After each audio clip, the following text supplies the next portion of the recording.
जय। आचार्य श्री की प्रति छवि आचार्य गुरुवंशी समय साधक से लाभ की राष्ट्र आचार्य श्री के आदर्शों पर चलने वाली आर्यगणत 105वां आदर्शवती माता जी की चतुर्विद आचार्य संघ की। आज मैं भारत की बेटी और आप सबकी बेटी आपके सामने कुछ नया नहीं लाई, बल्कि वह याद दिलाने लाई हूँ जो आप भूल चुके हैं। तो आइए इसे एक वीडियो के माध्यम से देखते हैं।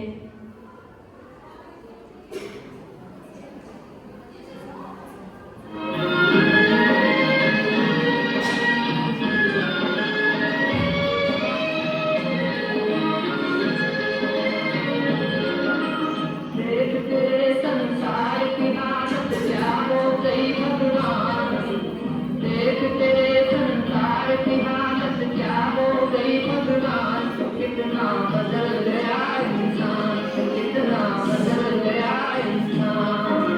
सूरज न बदला, चांद न बदला, ना बदला रे आसमान। कितना बदल गया इंसान, कितना बदल गया इंसान।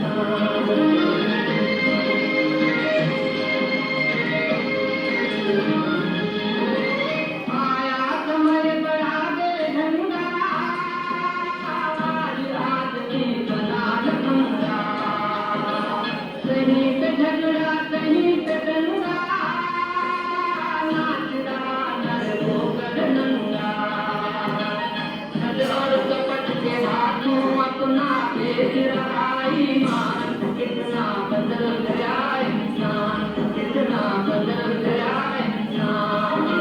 देख तेरे संसार की हालत क्या हो गई बदनाम। कितना बदल गया इंसान, कितना बदल गया इंसान। क्या यह उसी भारत की तस्वीर है जहाँ महावीर भगवान की अहिंसा, श्री राम की मर्यादा, धर्मनिष्ठ युधिष्ठिर की सत्यप्रियता की जय घोष होती थी? क्या यह उसी भारत की तस्वीर है जहाँ देवी कुमार के बैराग ने राजा ने दीक्षा ले ली थी? सीता की शीत की रक्षा के लिए उसने अग्नि परीक्षा दी थी? अपने पिता का सिर ना झुके इसलिए ब्राह्मणी और सुंदरी ने आजीवन ब्रह्मचर्य की प्रतिज्ञाएं ले ली थी। किंतु अब सब कुछ बदल गया। भाषा बदल गई, व्यवहार बदल गया, पहनावा बदल गया, खान पान बदल गया, रहन सहन, चाल ढाल सब कुछ बदल गया। और तो और भारतीय संस्कृति पाश्चात्य संस्कृति भी बदल गई। दर्शन और प्रदर्शन बन चुके हैं, शील के बदले अश्लीलता के बाजार बन चुके हैं। सत्य की पीठ पे सवार होकर असत्य आतंक मचा रहा है। अहिंसा की इस पावन भूमि पर हिंसा का तांडव नृत्य हो रहा है। जियो और जीने दो की जगह पियो और पीने दो के नारे लग रहे हैं। फिर भी इस सब के बावजूद आप अपने आप को भारतीय कह रहे हैं। सच्चाई तो ये है कि ये तस्वीर भारत की नहीं, इंडिया की है। इसके भयंकर परिणाम भी सामने आए हैं। लोग प्रतिस्पर्धा की दौड़ में भाग रहे हैं। तनाव इतना ज्यादा होता जा रहा है कि लोग उसे कम करने के लिए बार मंदिरों की जगह बार पब क्लब ऐसे स्थानों पर जाने लगे हैं। संबंध बिगड़ चुके हैं, रिश्ते टूटने लगे हैं। शादी के पूर्व और उपरांत रिश्ते बनने लगे हैं। अब कोई विवाह के बंधन में बंधना ही नहीं चाहता, इसीलिए लिव-इन रिलेशनशिप बन गए हैं।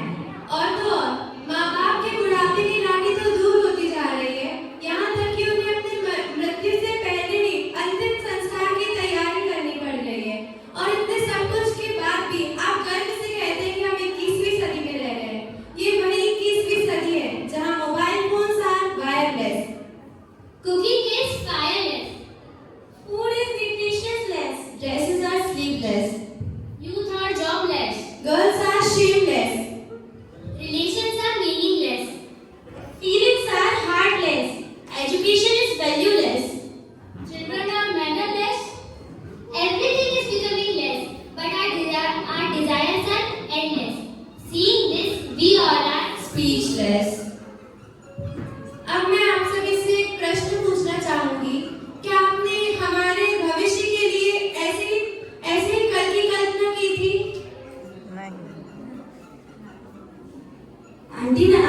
पूछना चाहती हूँ कि आप भी अपने बचपन में ऐसे ही थे?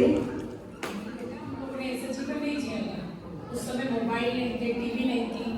हम अपनी सहेलियों के साथ, घर के बड़ों के साथ बैठते थे, अपना समय ऐसे बिताते थे कि अपने रूम में नहीं बैठ जाते थे मोबाइल लेकर, जैसा कि आज के बच्चे करते हैं। और आंटी, मैं आपसे पूछना चाहती हूँ कि आपके बचपन में कैसा भोजन होता था? हमारे समय इतना फास्ट फूड नहीं चलता था, सात्विक भोजन होता था। घर के सारे लोग साथ में मिलके अच्छा खाना खाते थे। अब सभी बच्चे आज की जनरेशन के फास्ट फूड पसंद करते हैं। पहले फास्ट फूड का इतना चलन ही नहीं था। सादा भोजन और उच्च विचार, पहले ये वाली कहावत चलता थी हर घर में। माँ, आप बताइए, पहले के जमाने में मोबाइल फोन्स नहीं होते थे, तो आप क्या देखते थे? किससे बात करती थी? अपने माँ बाप से बात करते थे और उन्हीं के साथ समय बिताते लौट चलो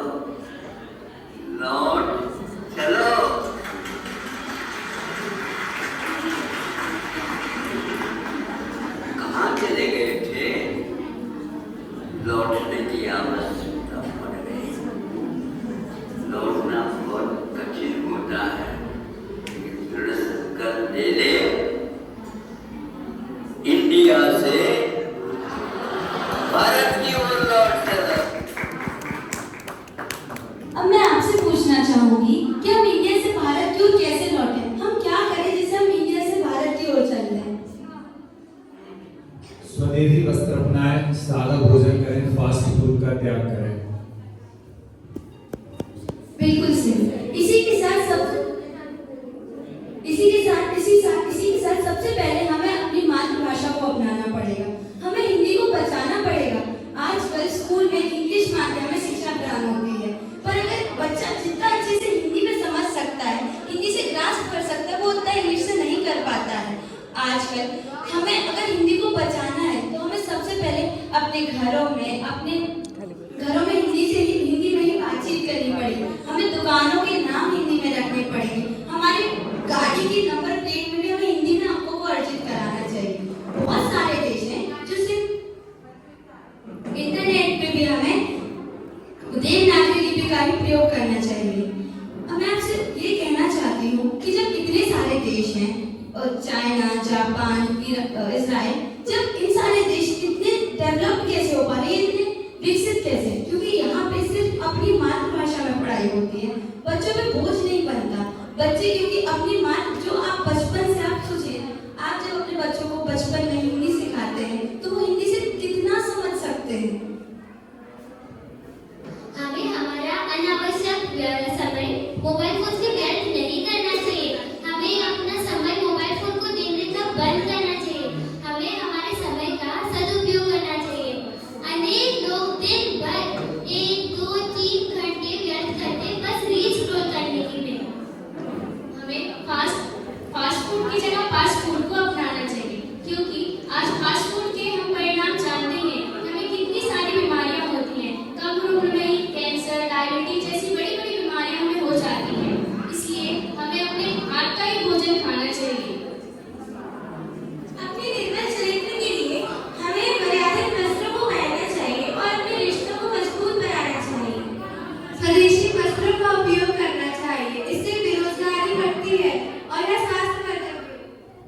आइए हम हमारे भारत को महसूस करते हैं। ये जो बच्ची आपके सामने बोल रही है, ये बच्ची भारत की नहीं है। ये दुबई से यहाँ पढ़ती है और हिंदी माध्यम हमारा विद्यालय है। वहाँ की पढ़ाई छोड़ के यहाँ कक्षा 3 साल से यहाँ पढ़ाई कर रही है। इसकी छोटी बहन भी दुबई से, और एक बच्ची दुबई से पढ़ करके निकल भी चुकी है। जिनशुई 5th क्लास से 10th क्लास तक उसने पढ़ाई की थी। तो बच्चे यहाँ क्यों आ रहे हैं, इसके पीछे भी एक रीजन है। मातृभाषा में पढ़ाई विकास रोकती नहीं है, विकास को बढ़ावा देती है। इस बात की धारणा हमें बनानी होगी। आगे आशीष जी क्या कह रहे हैं? देश से है प्यार तो हर कोई कहना चाहिए।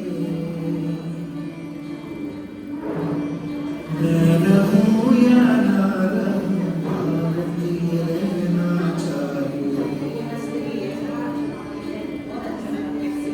सिलसिला ये बाज़ में क्यों चलना चाहिए। मैं रहूं या ना रहूं, भारत ही रहना चाहिए।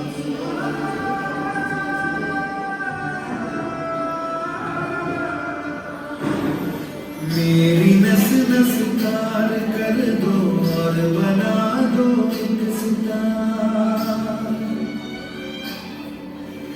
राग भारत मुझ पे छेड़ो, झंझनाओ बार बार।